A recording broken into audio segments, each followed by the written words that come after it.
আসসালামু আলাইকুম রহমতুল্লাহি অবরাকাতুহ। সম্মানিত উপস্থিতি, আজকে যে বিষয় নিয়ে কথা বলবো সেটা হচ্ছে আমাদের দৈনন্দিন জীবনে আমরা প্রত্যেকেই কিছু না কিছু গুনাহের কাজ করি, অন্যায় কাজ করে ফেলি, খারাপ কাজ করে ফেলি। আমাদের মধ্যে হচ্ছে কিছু মানুষ রয়েছে যারা গুনাহের কাজ করার পরে, অন্যায় কাজ করার পরে, খারাপ কাজ করার পরে আল্লাহর রহমত থেকে নিরাশ হয়ে যায়। আল্লাহ সুবহানাহু ওয়া তাআলা তাকে ক্ষমা করবে না, এটা ভেবে সে হতাশাগ্রস্ত হয়ে থাকে। তো আল্লাহ সুবহানাহু ওয়া তাআলা আপনাকে আমাকে ক্ষমা করতে পারেন, এই বিষয়টি আজকে আলোচনা তুলে ধরব।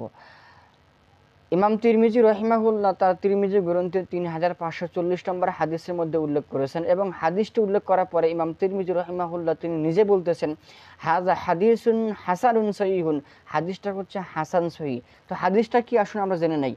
আন আনাস ইবনে মালিক রাদিয়াল্লাহু তাআলা আনহু ক্বালা সামি'তু রাসূলুল্লাহি সাল্লাল্লাহু আলাইহি ওয়াসাল্লাম ইয়াকুল, আনাস ইবনে মালিক তিনি বলতেছেন, আমি আল্লাহর নবী সাল্লাল্লাহু আলাইহি ওয়াসাল্লামকে বলতে শুনেছি, ইয়াকুলু, আল্লাহর নবী তিনি বলেন, ক্বালাল্লাহু তাআলা, আল্লাহ স্বয়ং নিজেই বলেছেন, ইয়া ইবনে আদম, হে আদম সন্তান, ইন্নাকা মা দাআউতানি ওয়া রাজাউতানি গফারতু লাকা, তুমি পাপ করতে করতে এমন পাপ করে ফেলেছো, পাপ করার পরে যদি তুমি আমার নিকটে আমাকে ডাকো, আমাকে স্মরণ করো, ওয়া রাজাউতানি, আমার পথে চলে আসো, গফারতু লাকা, আমি আল্লাহ তোমাকে ক্ষমা করে দেব।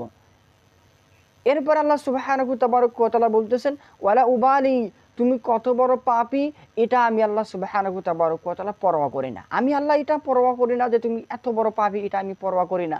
তুমি আমার নিকটে ক্ষমা চাও, আমার পথে ফিরে চলে আসো, গফারতু লাকা, আমি আল্লাহ তোমাকে ক্ষমা করে দেব।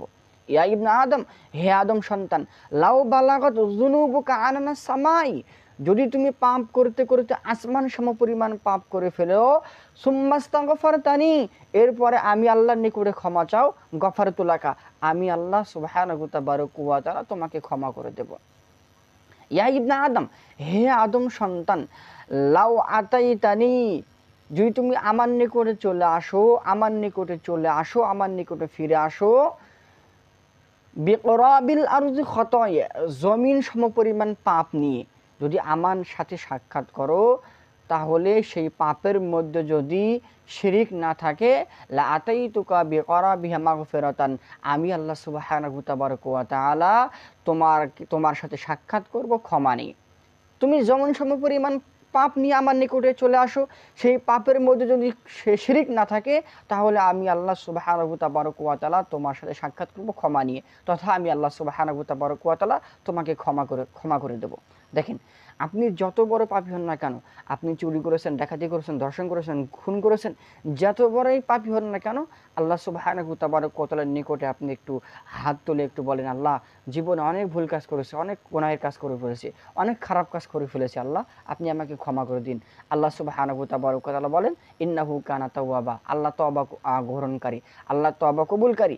আপনি তওবা করেন, আল্লাহর নিকটে ক্ষমা চান, আল্লাহ সুবহানাহু ওয়া তাআলা আপনাকে ক্ষমা করবেন। এটা আল্লাহ সুবহানাহু ওয়া তাআলার ওয়াদা।